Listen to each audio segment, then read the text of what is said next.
सीधा आपको हिसार लिए चलेंगे, जहां मुख्यमंत्री नायब सिंह सैनी उद्यमिता दिवस कार्यक्रम में शामिल हुए। क्या कह रहे हैं, सुनाते हैं आपको।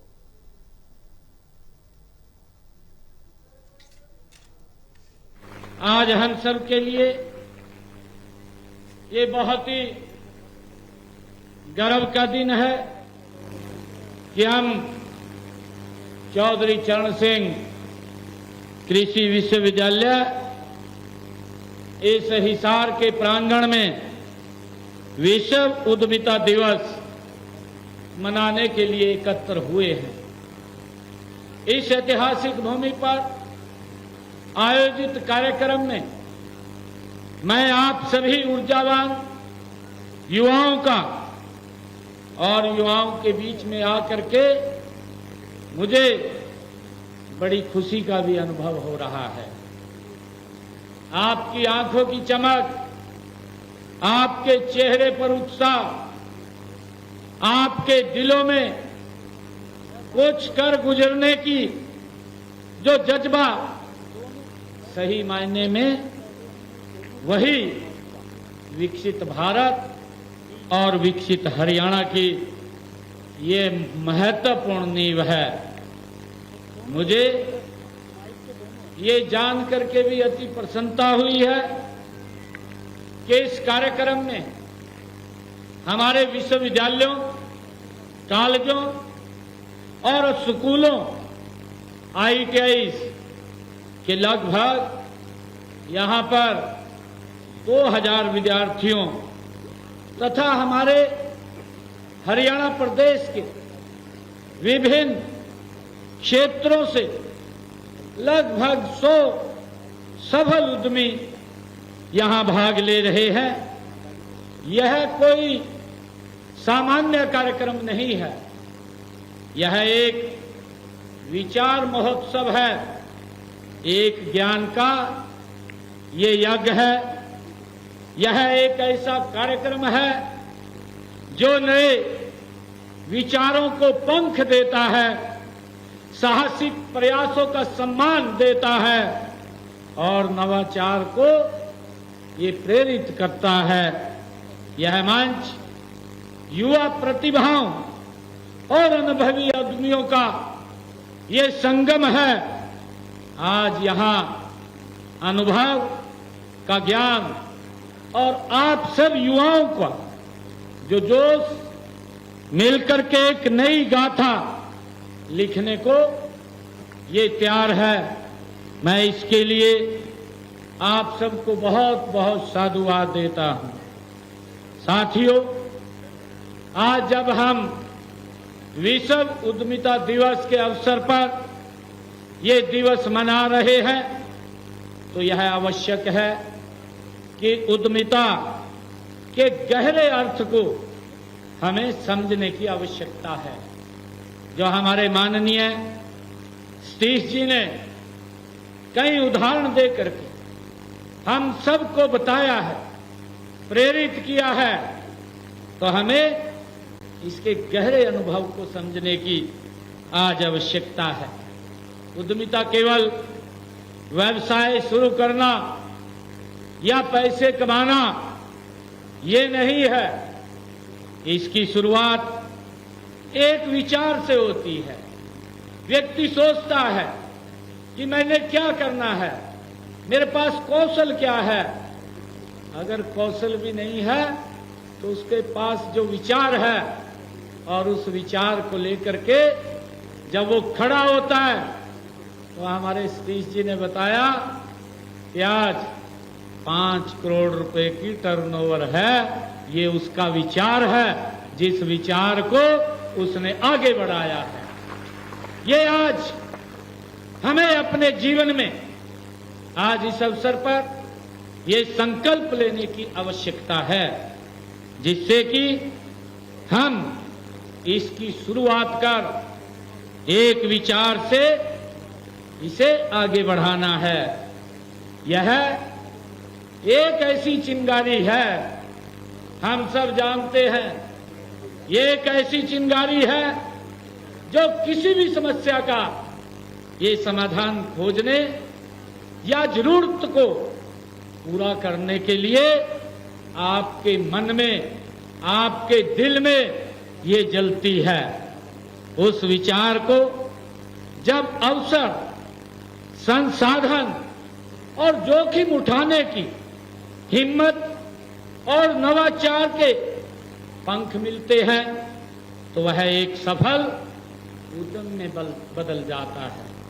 हम देखते हैं, हमें मालूम भी नहीं पड़ता कि जब हम शुरुआत करते हैं, हमारे यहाँ स्टार्टअप्स भी काफी 100 के करीब में आए हैं। अगर आप उनकी गाथा सुनेंगे तो उनकी गाथा भी आप जब सुनेंगे उससे प्रेरणा मिलती है किस तरीके से वो अपने जीवन में आगे बढ़ते हैं, और हमें उनसे कुछ सीख लेकर के आगे बढ़ना चाहिए। मैं आप सबको बताना भी चाहूंगा कि अभी हमने हरियाणा का बजट, पहला बजट हमने रखा, ये तीसरी टर्म की सरकार का, और जब हम बजट तैयार कर रहे थे तो मैंने अलग अलग जो कैटेगरीज के अंदर, अलग अलग क्षेत्र के अंदर जो लोग काम कर रहे हैं, मैंने उनसे जाकर के डायरेक्ट इंटरेक्शन किया, उनके सुझाव लिए। मैंने कहा कि आप सुझाव दीजिए कि हम बजट में क्या आपके लिए कर सकते हैं। आपके जो सुझाव होंगे हम उनको इसमें सम्मिलित करने का काम करेंगे। मैंने स्टार्टअप्स को भी बुलाया, लगभग 150 के करीब में स्टार्टअप्स आए, और मैं पंचकुला में उनसे बात कर रहा था। मैं उनके एक्सपीरियंस भी शेयर कर रहा था कि आपने कैसे शुरू किया, कैसे आप आगे बढ़े।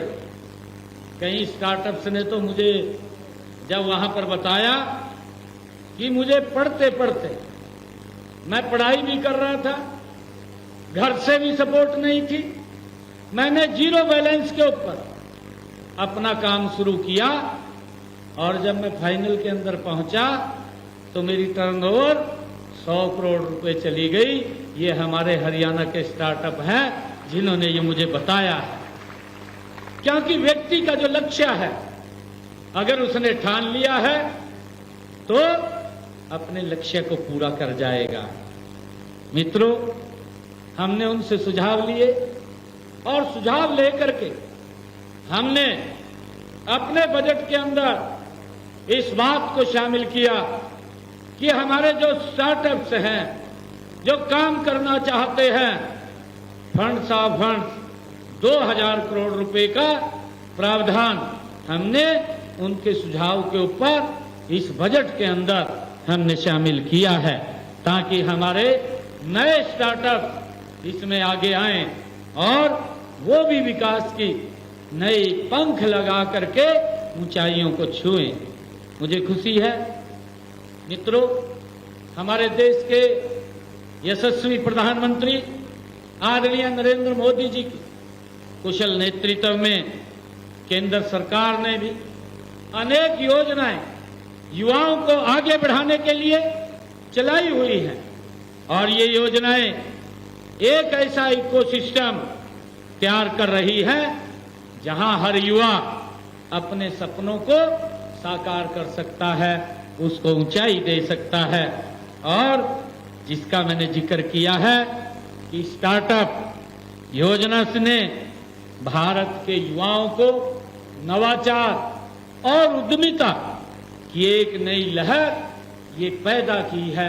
आदरणीय प्रधानमंत्री जी ने जो योजनाएं चलाई हैं, मुझे कहते हुए ये गर्व भी हो रहा है कि भारत में अब तक 1.5 लाख से ज्यादा हमारे स्टार्टअप पंजीकृत हो चुके हैं। ये आदरणीय प्रधानमंत्री जी की ये दूरगामी सोच है। ये स्टार्टअप केवल बड़े शहरों तक ही सीमित नहीं है, बल्कि ये छोटे छोटे कस्बों और गांव के अंदर भी, ये गांव से निकलकर आज दुनिया में अपनी पहचान इन्होंने बना रखी है। भाइयों, हम सब जानते भी हैं, माननीय सतीश जी ने उसका जिक्र भी किया है कि डिग्री के साथ साथ हुनर का होना कितना जरूरी है। ये इस दिशा में देश के यशस्वी प्रधानमंत्री जी ने प्रधानमंत्री कौशल विकास योजना, जो महत्वाकांक्षी योजना है, इसने अब तक 1.5 करोड़ से अधिक युवाओं को आधुनिक उद्योगों की मांग के अनुरूप रोजगार और उन्मुख प्रशिक्षण प्रदान करने का काम ये किया है, जिससे वे आत्मनिर्भर बन सके, जिससे वो अपने पैरों पे खड़ा हो सके और आगे बढ़ सके। मित्रों, मुझे ये भी खुशी है कि कई युवाओं के पास शानदार आइडियाज होते हैं और लेकिन धन के अभाव के कारण उनका सपना वो पूरा नहीं हो पाता है।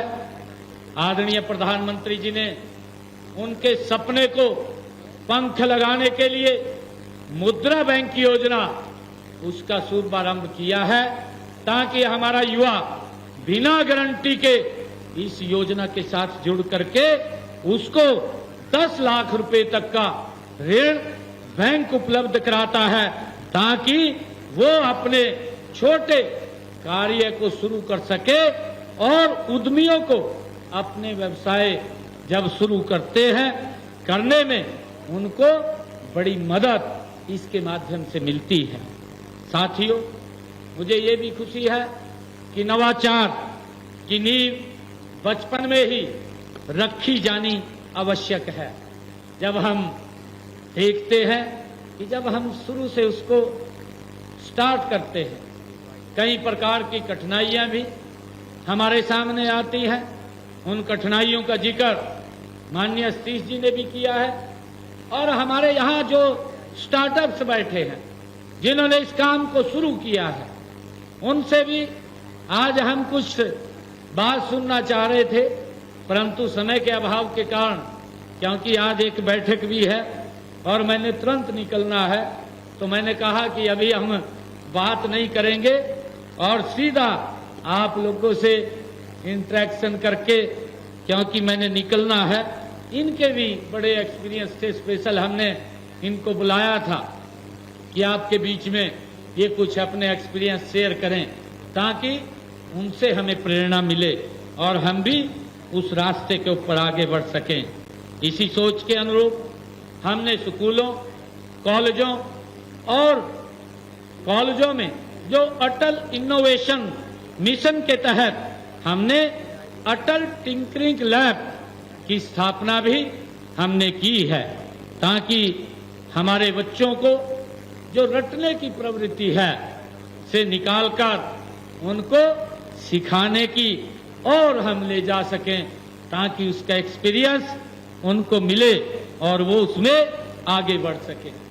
मित्रों, मुझे ये भी खुशी है कि इसी तरह हमने नई राष्ट्रीय शिक्षा नीति युवाओं को अपनी सोच के अनुरूप सीखने और अपना कैरियर की स्वतंत्रता ये उसको आगे बढ़ने की देती है। मुझे यह बताते हुए खुशी है कि हमने हरियाणा प्रदेश में इस वर्ष के अंत तक इसे पूर्ण रूप से लागू करने का हमने निर्णय लिया है, क्योंकि जो हमारी न्यू एजुकेशन पॉलिसी है, न्यू एजुकेशन पॉलिसी के अंदर हम कौशल से रहित, ताकि हम पढ़ाई भी करें और हमारे पास कोई न कोई हुनर भी हो, कोई न कोई कौशल भी हो, जिससे कि हम कहीं भी जाएं और उसमें आगे बढ़ सकें।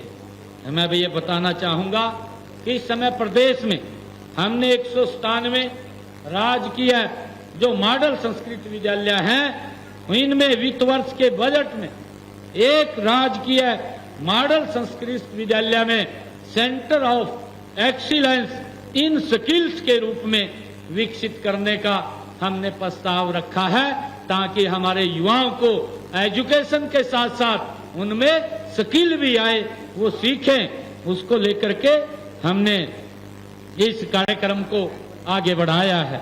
हम सभी विश्वविद्यालयों और महाविद्यालयों में भी उद्योग और अकादमिक भागीदारियों को अनिवार्य करेंगे, ताकि युवाओं को, जो युवाओं की रोजगार क्षमता है वो बढ़े। कम से कम 10% पाठ्यक्रमों को सीखते हुए कमाएं मॉडल में इसको बदला जाएगा। ये हमारा टारगेट है। व्यावसायिक शिक्षा को अधिक लचीला बनाने के लिए क्रेडिट पोर्टेबिलिटी प्रणाली लागू की जाएगी, जिससे अर्जित क्रेडिट को उच्च शिक्षा में भी मान्यता मिलेगी। मुझे ये भी खुशी है कि हम सब इस बात के लिए भी जानते हैं कि सरकार आपके लिए एक मंच प्रदान करती है ताकि हम मेहनत करके उसमें आगे बढ़ सकें। हमारे सामने बहुत उदाहरण हैं जिन लोगों की सक्सेस स्टोरीज हैं। मेरा आप सब युवाओं से ये आग्रह भी है कि हम उन सक्सेस स्टोरीज को अवश्य देखें, देख करके उनसे प्रेरणा लें और प्रेरणा लेकर के हम आगे बढ़ें। कोई भी हमारे सामने लक्ष्य बड़ा नहीं है। स्वामी विवेकानंद जी ने कहा है, उन्हीं की वाणी है और हमें उससे प्रेरणा लेनी चाहिए कि जब तक उठो जागो। स्वामी विवेकानंद जी ने कहा है कि उठो जागो, जब तक लक्ष्य प्राप्त ना हो रुको मत। ये स्वामी विवेकानंद जी के शब्द हैं और हमें उन महापुरुषों के उस वाणी को भी अपने जीवन में उतार करके आगे बढ़ना चाहिए। साथियों, माननीय प्रधानमंत्री आदरणीय नरेंद्र मोदी जी के कुशल मार्गदर्शन में आने वाला समय निश्चित ही भारत के युवाओं का है, लेकिन यह तभी संभव होगा जब आप जैसे युवा न्यू आइडियाज के साथ, इनोवेशंस के साथ, स्किल्स प्रोडक्टिविटी के साथ और ह्यूमैनिटी और नेशनल इंटीग्रेटेड के साथ आप आगे बढ़ेंगे, तब ये संभव होगा। और इसी सोच को हरियाणा में धरातल पर उतारने के लिए हमारी सरकार ये पूरी गति से काम कर रही है ताकि युवाओं को नए नए आइडियाज के साथ उनको आगे बढ़ाया जा सके। मुझे ये भी खुशी है बताते हुए कि हमारे प्रयासों के परिणाम अब दिखने भी लगे हैं। वर्तमान में हरियाणा में 9,000 से अधिक मान्यता प्राप्त हमारे स्टार्टअप्स हैं। इनमें से भी अधिक खुशी की बात यह है कि इनमें लगभग हमारी 45% महिला स्टार्टअप्स हैं, संस्थापक हैं, जिन महिलाओं ने ये स्टार्टअप शुरू किए हैं। मैं कल ही एक अधिकारियों के साथ बैठक ले रहा था और हमारे जो इंक्यूबेशन सेंटर्स हैं उसके बारे में हम चर्चा कर रहे थे और मुझे खुशी है कि हमारे जो कॉलेज के अंदर ये इंक्यूबेशन सेंटर्स हैं इनका पंजीकरण 1 लाख है और 1 लाख में से हमारे 1,000 युवा आज उसमें उद्यमी बन गए हैं, जो हमारे पास आंकड़ा है। मुझे खुशी है कि हमारी बहनें भी, जो हमने कहा था कि हम बहनों को जो स्टार्टअप्स के अंदर आगे बढ़ाएंगे, जो हमने टारगेट रखा था उस टारगेट के अंदर 45% महिलाएं इस स्टार्टअप की संस्थापक हैं। यह हमारी बेटियों की बढ़ती हुई शक्ति का ये प्रतीक है। आज हरियाणा भारत के स्टार्टअप की संख्या में 7वें बड़े राज्य के रूप में ये काम कर रहा है, ये उभर करके सामने आया है। ये हमारे लिए बड़े गर्व की बात है। हमने हरियाणा को देश का नंबर 1 स्टार्टअप हब बनाने का संकल्प ये हमारी सरकार ने लिया है और ये संकल्प तब पूरा होगा जब हमारा युवा नए आइडिया के साथ, जिसका मैंने जिक्र किया है, इसको आगे बढ़ाने का काम करेगा। ये गर्व की बात है कि हमें गुरुग्राम आज आईटी सर्विसेज और स्टार्टअप्स का एक वैश्विक केंद्र ये बन चुका है। हमने प्रदेश में स्टार्टअप्स की संख्या को 3 गुना बढ़ाने का लक्ष्य रखा है।